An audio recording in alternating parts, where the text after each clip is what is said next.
আপনারা দেখছেন যে দীর্ঘ 15 থেকে 16 দিন থেকে সবাই আন্দোলন করতেছে, কিন্তু আমাদের ঊর্ধ্বতন কর্মকর্তারা যারা আছেন তারা এখনো ঘুমিয়ে আছেন, তাদের ঘুম ভাঙছেই না। আমরা চাচ্ছি তারা যেন ঘুম থেকে উঠে আমাদের দাবি মেনে নেয় অতি দ্রুত।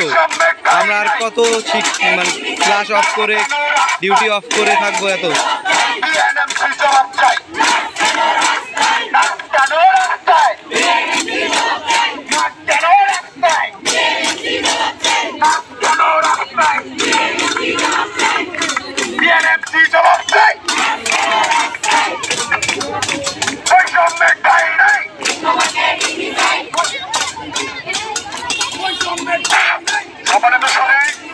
আপনারা দেখছেন যারা এখানে নার্সরা রয়েছেন, ডিপ্লোমা নার্স যারা লেখাপড়া করছেন, তারা আজকে মন্ত্রণালয় রয়েছে এবং যারা আজকে নার্সিং যে বিএনএমসি আছে তাদেরকে ঘুম ভাঙানোর জন্য আজকে সপ্তদশের আমাদের কর্মসূচি করছেন।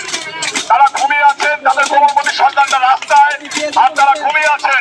এটা প্রতীকী একটি প্রতিবাদ।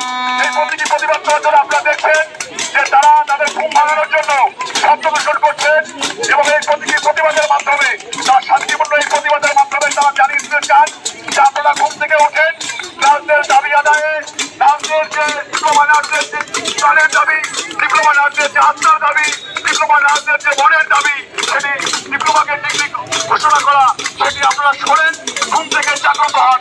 এই ঘুম থেকে তোলার জন্য আজকে এখানকার ছাত্রছাত্রীরা আজকে রংপুরের যে শিক্ষা প্রতিষ্ঠানগুলো রয়েছে তারা এই অভিনব কর্মসূচির আয়োজন করেছে। এই অভিনব কর্মসূচির মাধ্যমে তারা চাচ্ছেন যে ঘুমিয়ে থাকা যে কর্মকর্তারা তারা জাগ্রত হন এবং নার্সদের দাবি আদায়ের জন্য তারা পদক্ষেপ গ্রহণ করুন। আমরা এই অভিনব কর্মসূচি দেখছেন যেটি সারা বিশ্বে ছড়িয়ে যাবে এবং যারা এই নার্সিং পেশার সাথে যুক্ত যে সমস্ত হত্যাকর্তারা, যে সমস্ত কর্মকর্তারা জড়িত, তাদেরকে জানাতে চায় শান্তিপূর্ণ কর্মসূচির মাধ্যমে এরা এদের দাবি আদায় করবে, ছাত্ররা তাদের দাবি